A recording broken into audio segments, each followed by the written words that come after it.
Yeah, it was a tough week. Yeah, anytime you go through a coach change and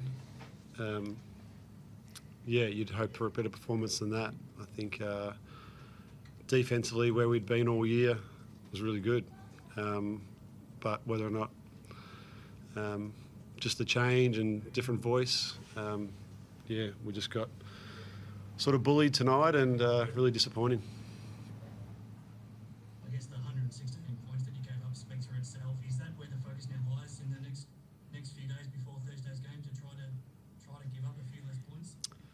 Oh, it's a combination of both. Like, we don't have Aaron Baines and Tyrell Harrison there now to anchor our defence. So I had one day to prepare the team and big changes. So definitely defence is going to be a focus, but also offence. We're a team that feels good about ourselves when we score. So, yeah, the guys are hurting. They didn't like the way we played. So, yeah, got a short turnaround to play Perth on Thursday and then Tassie on Sunday. So, big week of training for us. I guess the things that didn't work are pretty obvious. Did you find some positives? The fact that you got to the foul line 40 times, that shows you're pretty aggressive. Is that something you can take out of it? Yeah, like, that was good. Like, I thought we got to the rim okay at times and sort of, I guess the scout was on a few things where we could get to the line and whatnot. That did work well. I think 13 turnovers was a season low. But it kind of all goes out the window when you lose by close to 40 points. Tanner, it's probably tough to talk about a personal good game when you've lost by that sort of margin, but did you enjoy the chance to get out there for a few more minutes and I guess get a few more shots up and play a bigger role in the team? No, not really. We lost by 40. That's the most important part to me, so I don't care about how my game goes.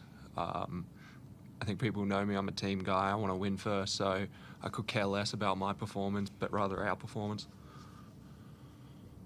From the players' point of view, how tough of a week was this, and then to try to change some things with Sam coming in and as the coach, and like you said, having one day to prepare with those changes, how tough of a week was it? It was a tough week. A lot happened, obviously. We can't deny the fact that was the case, but it shouldn't affect our heart and how we play the game and our intensity. And, you know, tonight they just bullied us, and yeah, it's unacceptable. You don't want to make excuses, but at the same time, when you're missing your two biggest bodies without Ty and Bainesy there, how much does it change, especially what you can do defensively?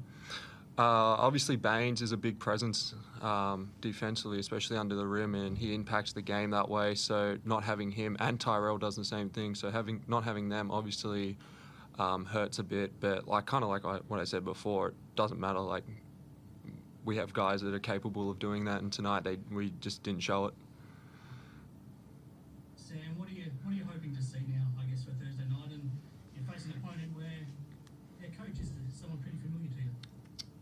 Yeah, like coaching against JR and Mike, and yeah, like, I think we'll be a hell of a lot better. It was a difficult week for everyone involved. We're not happy. We're professionals. We will turn it around. There will be better effort, a better intent about it. We spoke about it after the game, like Jason raised that, just how everyone's feeling. So we're a group that care about each other, and I've no doubt we'll turn it around. And Perth, they've had their ups and downs. You just need to get that positive track, and you can win 2 or 3 in a row, and you're sort of right back to that 500 mark. So we can't let it slip away, but we've got to hopefully get Bainesy back and maybe find an import as well. So we need some more troops, but yeah, looking forward to this week and having a few days to prepare for Perth. This has all happened pretty suddenly. Do you know at this point if the plan is for you to remain coach for the rest of the season? Are you looking to bring somebody else in? Have you made that decision yet?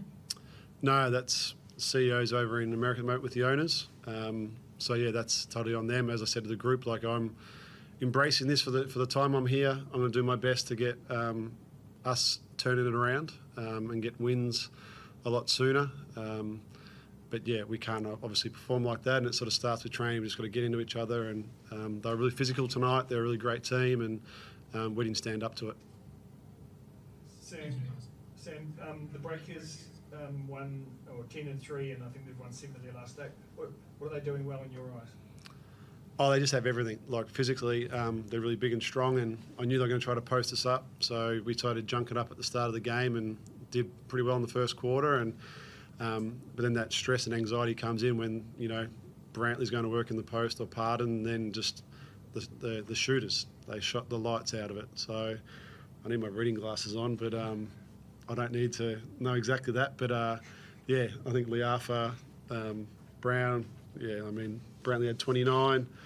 Yeah, just across the board, I think they've got weapons everywhere. Perimeter threats, post threats. Yeah, so they've got the makings of a really good team. I guess they were flying under the radar a bit early on, but are they now? I don't think they were. A real contender? Not for me. Like, I do the recruiting and I know who they got, and people might say that. Like, I was still feeling sorry for them last year, but I'm not feeling sorry for them now. Well, they recruited really well. Like their imports, if you know those imports, and Will White and Liafa, I may have tried to see what they were doing in the off season. So got some really good local players, and yeah, I think I know I personally haven't doubted them at all. So they're favourites in my opinion. Thank you. I think we're done. Thank you, mate. All good, no worries. Thanks, guys. Yeah.